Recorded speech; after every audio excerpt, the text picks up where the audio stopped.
이재명 대통령 취임 100일, 코스피가 45년 만에 최고점을 기록했고 한미 정상회담 등 숨가쁘게 달려온 가운데 이재명 정부의 국정기획위원장을 맡아 새 정부 국정운영 5년의 청사진을 짠 이한주 민주연구원 원장, 국정기획위원장, 이재명 열린캠프 정책위원장, 문재인 정부 국정자문위원회 국민성장분과위원장 역임, 민생경제복지 분야 정책 전문가로 국민의 인권과 행복이 보장되는 기본적인 삶을 위해서는 최저가 아닌 평균에 가까운 기본선을 마련해야 한다고 강조. 지금에 있어서는 소득 불평등이 여전히 해결이 안 되고 있기 때문에 말하자면 자기가 살아가면서 최저선을 조금이라도 넘어 있는 평균에 가까운 그런 기본선을 마련할 것, 이런 것들이 중요하지 않을까 이렇게 생각해요. 이한주 원장이 생각하는 이재명 정부 100일의 성과와 과제, 집중 분석합니다. 이재명 대통령이 취임 100일을 맞아 기자회견을 갖고 도약과 성장을 국정 운영 방향으로 제시했습니다. 이재명 정부 5년을 설계한 이한주 민주연구원장과 얘기를 나눠보겠습니다. 위원장님 안녕하십니까? 네, 반갑습니다. 네, 이 원장께서는 이재명 정부 국정기획위원장으로 3대 국정원칙, 5대 국정목표, 향후 5년의 청사진을 제시했습니다.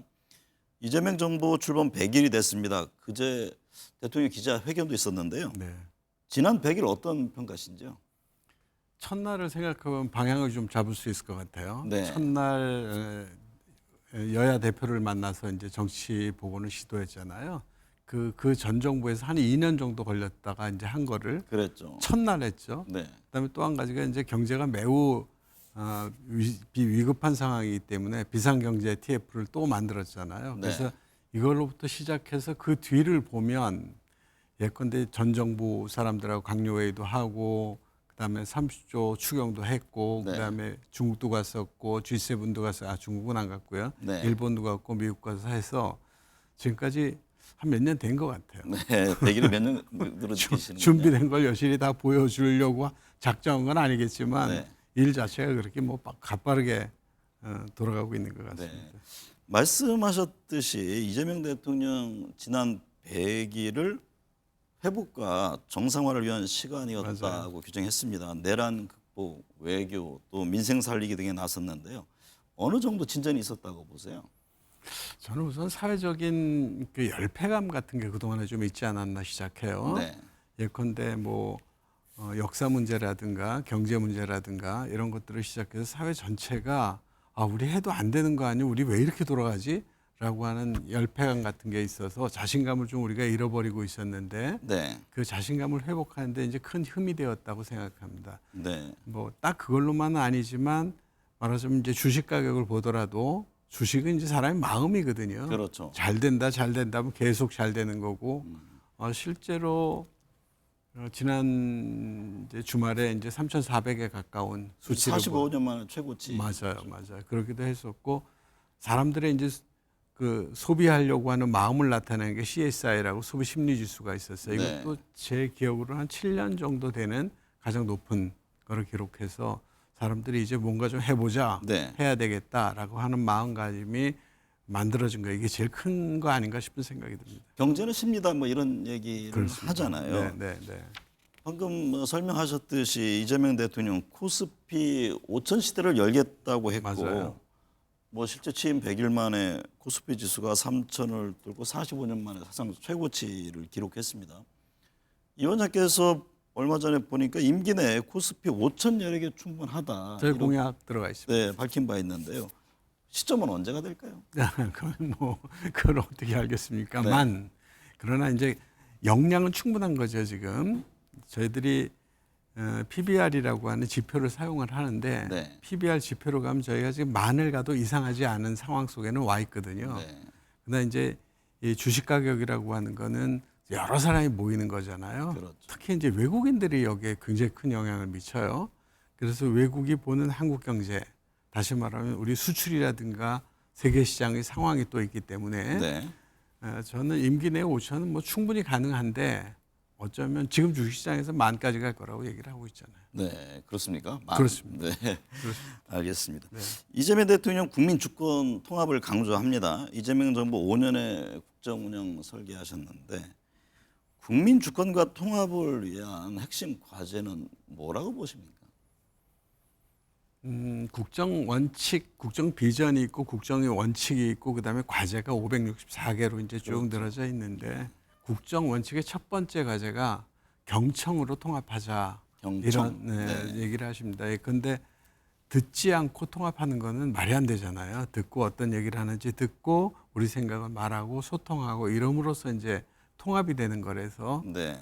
열심히 다니시면서 타운홀 미팅도 하고 하시는 게 사실 대통령이 얼마나 바쁩니까? 그 와중에 지방을 다니시고 하는 것도 우선은 듣자라고 하는 거고 여야도 듣고 그다음에 국민들로부터 듣자라고 하는 거의 기본 자세는 그러신 거라고 생각합니다. 네.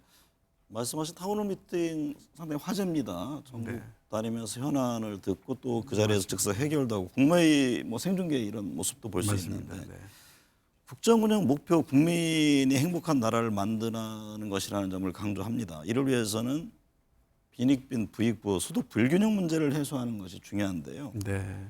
이 원장께서는 기본선을 최저가 아닌 평균에 둬야 한다고 강조했습니다. 이게 평균에 둔다 이게 어떤 의미입니까? 이제 최저한을 맞추게 되면 네. 최저한을 맞춰가자라고 하면 예컨대 이런 말 하잖아요. 지금이 옛날에 조선시대 때 왕보다 더 잘 산다 이런 말을 할 수 있잖아요. 네. 근데 우리가 최저한으로 맞추게 되면 발전과 진보가 없습니다. 네. 중간 정도를 맞춰놓고 그거를 가장 기본으로 가자라고 하면 조금씩이라도 앞으로 나아갑니다. 네. 그러니까 우리 아까 얘기한 소득 불평등이라든가 절대적 빈곤이라든가 하는 것들을 극복하기 위해서라면 네. 저희들이 최저한으로 맞추면 절대 안 됩니다. 네. 중간으로 맞춰놓고 얼마나 빠른 속도로 갔느냐 하는 건 둘째 문제지만 우리 사회에서는 이 정도는 살아야 된다. 이게 이 정도 살지 않으면 안 된다라고 하는 걸 맞춰서 국민 모두가 거기에 맞춰가려고 노력하다 보면 어느새 또 평균은 조금 올라갈 거 아닙니까? 네. 그러면서 사회가 이제 나아지고 국민 모두가 이제 행복해지는 게 아닐까 이렇게 생각을 하는 거죠. 네. 123대 국정 과제 첫 번째가 개헌입니다. 네. 권력구조 개편 등 87년 체제의 개헌의 필요성을 강조한 지가 오래됐잖아요. 맞아요. 이재명 대통령도 국회 중심으로 좀 개헌에 나서 달라 이런 주문을 한 바 있는데요. 내년 6월 지방선거를 1차 개헌 국민투표 시기로 보는 시각이 있습니다. 맞습니다. 개헌의 방향, 시기 등에 대해서는 어떤 견해십니까? 네. 개헌이라고 하는 거는 그러니까 궁극적으로는 국민들이고 네. 또 이제 정치적으로 보면 여야의 협력이 있어야 되는 거잖아요. 그래서 개헌을 일방적으로 정해놓고 가는 거는 좀 무리가 있다고 생각하는 겁니다. 네. 그러나 이제 모든 국민들이 느끼듯이 지금 87년 헌법 만드니까 38년 됐어요, 지금요. 네. 그게 잘 작동된 측면도 있지만 또 한 가지 그 사이에 탄핵이 2번 당했잖아요. 이제는 고쳐야 된다는 공감되는 국민들 다 있으실 거라고 생각합니다. 네. 그러나 이제 어떤 내용을 들어가고 어떻게 우선순위 잡아야 될 거냐라고 하는 건 1차적으로는 국회 그리고 궁극적으로는 국민들과의 협력이 있어야 되기 때문에 네. 이게 이제 어떻게 잡아가야 되느냐 하는 거는 마치 이제 씨름, 축구 이런 것과 비슷해서 상황을 보아가면서 해야 되지 인위적으로 뭘 딱 정해놓고 하기는 좀 어렵다. 네. 이런 말씀 드릴 수 있을 것 같습니다. 사실 대통령 의지가 굉장히 중요하잖아요. 맞습니다. 근데 이재명 대통령 의지가 강한 만큼 그 어느 때보다 좀 개헌의 분위기는 무르익는 게 아닌가. 그렇습니다. 그래서 이제 좀 이르게 점치는 사람들은 내년도에는 조금 이른 것 같고 네. 적어도 28년에는 개헌이 이루어지고 다음번 선거회 때는 그 개헌 가지고 하자. 총선 그렇죠. 말씀이시네요. 네. 예, 그런 말씀을 하시는 분들이 많이 있습니다. 현 5년 단임 대통령제를 연임이나 뭐 중임 등으로 어쨌든 뭐 할 경우에 개헌할 경우에 차기 대통령부터 이게 적용이 될지 아니면 이재명 대통령에도 해당이 될지도 관심인데 그 점은 어떻게 보세요? 고정은 시켜놓지 않았습니다만은 헌법 128조 2항은 임기를 연장하거나 중임을 하거나 이런 개헌을 할 경우에는 차기부터 해야 된다라고 못 박아놓고 있습니다. 네. 따라서 그 조항을 손대지 않는다면 필연적으로 차기 대통령부터 하는 건데 만약에 그 조항까지 건드려진다면 그때는 이제 상황은 달라질 텐데 네. 그건 전체적으로 국민들이 판단하실 문제다 이렇게 생각합니다. 네. 국정운영 과제로 검찰 사법 개혁이 있습니다. 검찰 개혁에 대해서는 지금 뭐 큰 줄기 수사와 기소 맞습니다. 네. 분리 등에 대해서는 뭐 가닥을 잡았고 또 추석 전 입법화 얘기 나옵니다. 하지만 이 대통령이 검찰의 보안 수사권 문제에 대해서 부더기가 싫다고 장독을 없앨 수는 없는 것 아니냐. 상당히 신중한 입장을 밝혔는데요. 대통령이 주문하는 핵심 사안은 뭐라고 보십니까? 그러니까 하는 거는 당이나 대통령실이나 정부나 되게 다 지금 말씀하신 대로 컨센서스는 있어요. 네. 그리고 국민들도 이번에 보셨기 때문에 가야 한다, 분리해야 된다라고 하는 건 다 동의를 하시는데 이제 문제는 이게 이제 잘 작동을 해야 된다는 걸 전제해야 되는데 해본 적이 없잖아요. 네. 그러니까 시뮬레이션을 많이 하고 가능한 부작용을 다 없애면서 가자라고 하는 거기 때문에 저는 대통령 입장에 맞다고 생각합니다. 왜냐하면 이제 수사만 하더라도 중수청을 이제 만들기로 했는데 중수청을 따로 돌려본 경험이 없지 않습니까? 그렇죠.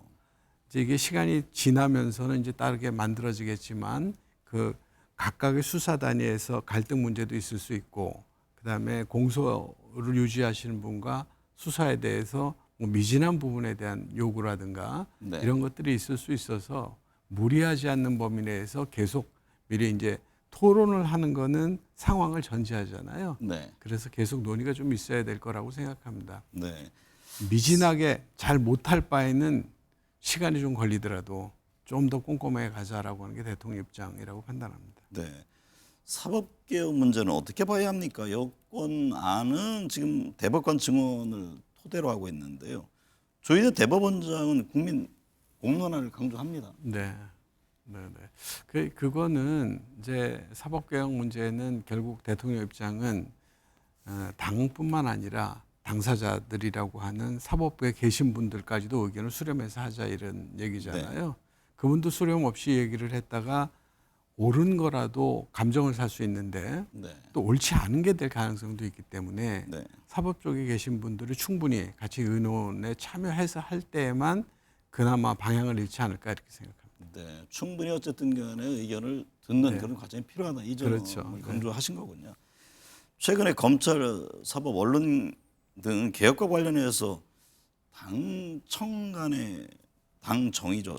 정부와 견해차가 있는 것 아니냐 이런 시각이 있습니다. 특검법 합의 파기를 놓고 여권의 정청래, 김병기 투톱의 충돌 얘기도 나왔고요. 정부와 여권 소통에는 문제 없습니까? 저는 이제 주로 국정과제와 관련해서 얘기를 네. 했기 때문에 그 현안 문제에 대해서는 제가 좀 모르는 문제도 있고 해서 그런 문제에 대해서는 제가 좀 말씀드리기 어려운 측면이 있습니다. 네. 이재명 정부의 교육 정책 방향은 어떤 건가요? 이 대통령은 교육 문제에 대해서 의도적으로 답변을 하지 않고 있다면서 신중한 입장을 보였는데요. 그렇습니다. 그러니까 우리나라 교육 문제는 이제 크게 보면 네. 초중고 문제가 있고요. 또 하나는 고등교육 문제가 있지 않습니까? 네. 초중고 문제는 하드웨어는 어느 정도 갖춰진 것처럼 보여요. 그리고 실제로 모든 집회에서도 그렇고 퍼포먼스도 어느 정도 나오고 있고 이제 물론 뭐 유보 통합 문제, 자녀 문제라든가 대인 문제라든가 여전히 남아 있습니다만은 고등교육이 현재 상당히 심각한 문제라고 저는 생각합니다. 네. 예컨대 고등교육이 한국이 선진국으로 들어갈 때 견인해 주는 역할을 좀 해줘야 되거든요. 네. 근데 아직 그 부분들이 역할이 좀 부족해서 이번에 이제 여러 장치를 두었습니다만은 그러나 이게 한 번에 해결될 수 있는 문제는 아니라고 생각합니다. 네. 그래서 이번 정부 내내 고등교육에 대해서 강도 높은 생산성 향상, 그다음에 이런 문제들에 대한 검토가 좀 있어야 되지 않을까 생각합니다. 얼마 전에 지금 서울대 총장을 뵀더니만 지금 뭐 의대 문제가 굉장히 심각하게 비춰지고 있잖아요. 네. 학주의 집중 현상. 차라리 대학에서 계열별로 뽑아서 그 안에서 자율적으로 학과생을 모집하는 의대생을 이런 것도 하는 방법이 되지 않겠느냐. 뭐 그런 여러 가지 안들을 좀 한번 적극 봐야 될 필요가 있어 보입니다. 대학 이제 서울대 총장님 말씀 저도 좀 들은 적이 있었는데요. 예전에 사실 우리 다 해봤던 거예요. 계열별 그렇죠. 입학이라든가 네, 이런 네. 거 다 해봤는데 결국 문제는 대학의 국제적 경쟁력, 그 경쟁력 속에는 그 사회의 포괄적인 생산성을 네. 이끌어낼 수 있느냐 하는 문제가 있거든요. 이 네. 문제에서 아직 우리 대학은 일반적으로 국민이 기대하는 거에는 조금 미흡하지 않나 이런 생각을 해서 이 부분 정말 중지를 좀 모아야 될 때가 됐다고 생각합니다. 네. 국정 운영 5개년 계획에 행정수도 세종 완성이 있습니다. 언제쯤 어떤 내용으로 완성되는 겁니까? 대통령께서도 언급을 하셨는데 네. 대통령 임기 중에 세종으로 이제 이전한다라고 하는 말씀이 있으셨습니다. 근데 이제 지금은 네. 결국 대통령실이 옮겨가는 게 이제 최종적인 완성일 텐데 네. 아직 터만 있지 설계도 안 이루어져 있거든요. 네. 그래서 신속히 빨리 추진을 해서 임기 내에 대통령 임기 내에 그쪽으로 일단 이전하는 것을 목표로 해서 로드맵이 작성되어 있습니다. 네. 부동산 문제와 관련해 여쭐게요. 이 대통령이 한두 번의 대책으로 부동산 문제가 해결되지 않는다는 입장을 밝혔는데요. 이게 수요 통제냐 아니면 공급 확대냐 시장은 상당히 좀 주목하고 있습니다. 특히 과거 정부 때처럼 이 세제를 통한 수요 억제 정책을 할 것이냐 이 점 지켜보고 있잖아요. 어떤 방식입니까? 그러니까 부동산을 통제라기보다도 시장에 정부가 이제 적절한 방식으로 개입하는 데가 단기적인 것과 장기적인 게 있어요. 네. 단기적인 거는 이제 금융이 제일 간단한 방법이에요. 그래서 이미 썼잖아요. 6.27 때. 네. 그다음에 조금 장기적으로 개입하는 방식이 수요 측면에서는 세제 문제, 공급 측면에서 이제 공급량과 관련된 문제인데 저는 이번에 굉장히 중요한 그 정책 변화가 이루어졌다고 생각해요. 그러니까 역대 정부마다 공적 주택을 늘리기로 작정을 해요. 우리만 그런 게 아니라 보수 정부도 항상 그렇게 하거든요. 네. 근데 임기 끝날 때쯤 되면 많이 지었는데 옛날하고 똑같아요. 그 왜 그러냐면 자꾸 분양을 해버려서 그래요. 네. 그래서 공적 주택의 획기적으로 늘리기 위한 조치들을 이번에 좀 했다고 생각해요. 네. 그러니까 주택만을 근데 땅 장사만 하던 LH에서 네. 집 장사를 하는 LH로 바뀐 거예요. 그러니까요. 네. 그게 이제 그만큼 공적 영향이 늘어난 거잖아요. 이거는 굉장히 중요한 변화라고 생각해요. 네. 그래서 그 변화를 끝까지 유지하고 그다음에 국민들에게 그런 상황을 지속적으로 되어지는 걸 보이는 것. 네. 이 부동산은 한 번 샀다가 팔고 하는데 1, 2년 걸리는 게 아니잖아요. 10년, 네. 20년씩 네. 걸리는 거라서 국민들이 10년, 20년을 예상할 수 있도록 해주는 게 되게 중요하거든요. 네. 그런 점에서 지금 공적 주택의 강화, 방침 내세운 거는 적어도 이번 임기 내내 할 수 있으면 다음번 우리 네. 대통령이 돼서라도 쭉 연장했으면 싶습니다. 당장 세제 문제를 뭐 검토하거나 이런 상황까지는 아니다. 아직은 이렇게 그 정도는 아닌 것 같아요. 보시는 거죠. 네. 네.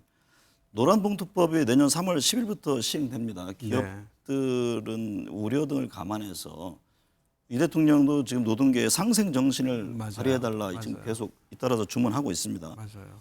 국정운영 로드맵에 주 4.5일제도 있습니다. 경제계는 이 고용의 유연성을 오래전부터 주문하잖아요. 모든 근원 출발이 맞아요. 여기다. 이 관련해서 노동 정책에 대한 입장이 궁금합니다. 노동 정책은 이제 기본적으로 균형 정책이다 이렇게 생각을 잡고 있어요. 저희들 공약도 그렇고 대통령도 그렇고요. 네. 한 발로 걸어갈 수는 없지 않습니까? 그렇죠. 그다음에 팔 하나만 가지고 운동할 수도 없는 네. 것처럼 두 발, 두 다리 이런 것처럼 양적 균형 잡힌 생각이 필요한데 예를 들면 아침에 나갔던 노동자가 저녁에 죽어 있고 혹은 다쳐 있고 이랬을 때 그 집단적인 파업으로 나타날 경우에 여기에 대해 손배소를 때리면 네. 그게 결과가 어떻게 되겠습니까? 한쪽만 드는 거잖아요. 네. 노란봉투법에 사람들이 오해가 있는데 이거 불법 파업에 대해서는 건드리지 않았습니다. 네. 불법 파업은 불법 판례 파업 나온 것들 중심으로 하겠다는 맞습니다. 거잖아요. 네. 하기 때문에 균형을 맞추자는 거고 균형을 맞추는 거고 또 한 가지는 이제 교섭 당사자 지위를 인정하자는 거잖아요. 아무리 뭐 자기 그 사장하고 얘기하면 뭐 합니까? 결국 위에서 받지를 못하면 네. 따라서 그 ILO도 이건 계속 추천하고 있었고 미국, 일본도 일부, 독일 이런 데 다 있는 제도들에서 저희들이 하는 거는 물론 이제 처음 시작하는 단계에서는 좀 힘이 들 수가 있을 거예요. 안 하던 거라는 거니까. 그러나 가야 될 길을 가는 거고 네. 이거는 균형을 맞추는 거기 때문에 이 새로운 균형에 맞추어서 또 새롭게 생산성을 높일 수 있는 방법을 찾아주시는 게 그게 기업가다. 저는 이렇게 생각합니다. 향후에는 어떤 유연성 문제를 좀 더 깊이 들여다볼 그런 개연성도 있습니다. 맞습니다. 해봐야 되는 게 안 하면 안 되는 게 네. 예전에 과거제도 보듯이 지금 입학시험 보지 않지 않습니까? 네. 사람이 변해서 그래요. 네. 지금 사람들이 유연 안정성 같은 거를 원하기도 하고 그다음 워라밸 같은 거 굉장히 강조하잖아요. AI가 또 촉진하기도 하고 그래서 세상이 변하고 있기 때문에 변화된 세상에 제도가 맞춰가야 됩니다. 네. 사람 보고 맞추라고 할 수는 없잖아요. 네. 그런 점에서 본다면 우리 모두가 힘을 합쳐서 이 변화를 슬기롭게 타고 넘어야 되지 않을까 이렇게 네. 생각합니다. 이 대통령 그 세제 개편에 대해서도 유연한 입장을 보였습니다. 배우자와 자녀에 대한 공제액이 맞아요. 기존 10억에서 18억 원으로 올리겠다는 네. 이게 대선 공약이었잖아요. 네, 10억과 8억. 예, 네. 이행 의지를 밝혔고 대주주의 주식 양도세 부과 기준 강화 뭐 이제 50억이냐 10억이냐 고집하지 않겠다 이런 네. 입장도 냈는데요. 상속 증여세 관련해서 추가적인 어떤 완화 가능성이 있습니까? 저희는 지금 그 추가적인 것들을 공약에서 다루지는 않았고요. 네. 그러나 이제 상증세는 공약으로 지난번에 그 대통령께서 말씀하셨잖아요. 그 부분을 충분히 고려해야 된다고 생각합니다. 왜냐하면 이제 수평적인 자산 이동, 뭐 배우자끼리 자산 이동에 대해서 세금을 과하게 메우는 거나 또는 아주 예전에 만들었던 상증세 범위를 끝까지 고집하는 거나 하는 건 그다지 바람직하지는 않다 이렇게 생각합니다. 네. 이재명 대통령 협치와 통합 강조합니다. 네. 여야 대표회동 통해서도 주문을 했고요. 근데 현실은 잘 안 되잖아요. 잘 되지 않습니까? 잘 됩니까? 저는 이 정도면 예컨대 대통령이 노력한다는 게 잘 보여지고 있고 네. 근데 지금 당장은 어색하겠죠. 뭐 계엄이 있고 싸우고 이랬는데 그게 없던 일로 치고 당장 어떻게 되겠습니까? 그러나 노력 자체를 얼마나 많이 합니까? 뭐 치시때때로 여야 대표 부르고 대통령 그렇게 노력을 해도 여야는 항상 또 이렇게 부딪히잖아요. 지금. 아이 또 될 겁니다. 그것도 또 네. 누군가 노력하면 나중에 만나게 되어질 겁니다. 네. 이재명 대통령 남은 4년 9개월 이제 도약과 성장에 힘을 쏟겠다고 했는데요. 네. 이재명 정부 성공을 위한 핵심 키워드는 뭡니까?